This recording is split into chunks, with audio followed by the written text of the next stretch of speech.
So what are these cyber arms? What's this cyber war concept?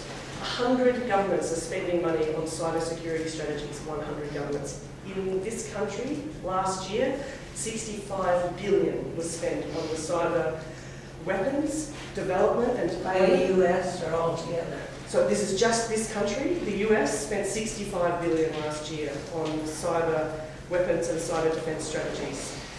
The US military has created a fifth pillar. You know how there was the air, sea, land, but now there's the fifth pillar, which is cyber, fighting war in cyberspace. And it's weaponizing computer programs that disrupt or destroy critical infrastructure, things like utilities or transport, or communications, also energy. There's a lot of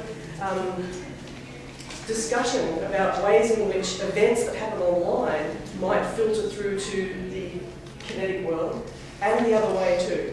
The ways that things that happen in the world can result in a cyber attack. One example is often given from something that happened in Estonia. There was a big statue of Lenin. The Estonian government wanted to bring it down. There was a discussion locally about it. They did bring it down. And then the whole Estonian system got this cyber attack. The denial of service, which meant that websites just couldn't function, and this screen came up saying, can't give you your website. The Estonian government and financial system and education system and health system is about the most internet dependent in Europe. And they say Russia did it. Russia attacked us because we took this statue of Lenin down. No one knows. These are some of the problems about cyber weapons, is because you can hide attribution. You can hide who actually was responsible. So the Estonians are constantly holding the Russians under suspicion, and Russia's going, we didn't do that. And they get to kind of, everyone gets to get away with it in a way. And in this hype, in this sort of doubt of what's actually going on here, there's a lot of weaponizing going on, there's a lot of development going on, and there's a lot of sneaking through the laws of war that actually exist. They are, at the moment, in a kind of a Wild West zone because we haven't applied the rules of war to online. And it can have a pretty serious effect. You know, like the laws of war are a lot to do with the ways in which civilians are impacted. And there's a lot of prohibitions about what you can do to civilians and what you can do to combatants. And a lot of that is blurred in the online world. If there is an attack that takes out a whole water system, that doesn't necessarily hurt a lot of the combatants. That's actually hurting the people. And so these are the questions that are raised by these cyber weapons. Another thing that's worth thinking about is the ways in which stealing data is part of a weapon as well. And that's what we'll be talking a lot about with the surveillance stuff. But misusing credentials or pretending to be a government and communicating on behalf of a government, that's a kind of very mischievous thing to do. And is that a weapon? Who knows? That's what's sort of confused. But attacking resources, banks, water systems, electricity, and malicious viruses and software clearly can be weaponized. An example is like the kind of great example that's held out is the US cyber weapon that was used to attack Iran. And it was Iran and it was the US and Israel working together. They created this worm called Stuxnet. And what Stuxnet did was slow down the centrifuges of Iran's nuclear facilities, which stuffed up the creation of highly enriched uranium. So, as an anti-nuclear organisation, you know, a lot of us might think that's a great thing. But what kind of after effects will there be from Iran to that kind of attack? What will be justified in return? That's what's scary about how this could escalate. Here's some more wonderful examples of how the US has, the military has integrated cyber into its structures.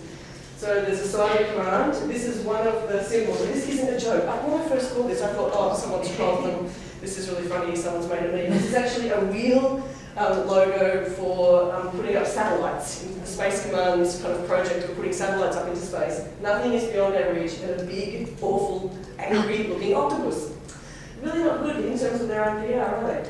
But they're taking this stuff really seriously. They're spending a lot of money on it. And they're developing these enormous data centres where the intersection between the information and the military is being really strongly developed, and with the Five Eyes very much in the lead. So what can we do? Well, a lot of people are taking to the streets. A lot of people are protesting against the treatment of Manning and of Julian and of Snowden, and are saying it's not okay to do what you're doing, that actually this is a crime. And I'm not sure if WILPF wants to be part of that or not. It's a set of organisations and movements that is crying out for help, and it's filled with a lot of tech geeks and a lot of people whose activism is not grounded in justice. It's grounded in fascination with technology or fascination with the next big buck or potential kind of invention. So they need help, and they need solidarity of people who know how to organise. And there's quite a lot of legislative things going on right now.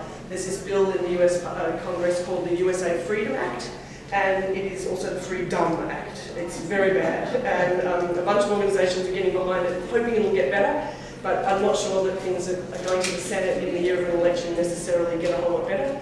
And the CIA and the NSA love this bill, so I'm inherently suspicious of it. There's a lot of organisations that are starting to get organised. There's a group called the Freedom Future Foundation. This bunch that started this Web We Want is another one that's organised by the Tim Berners-Lee mob.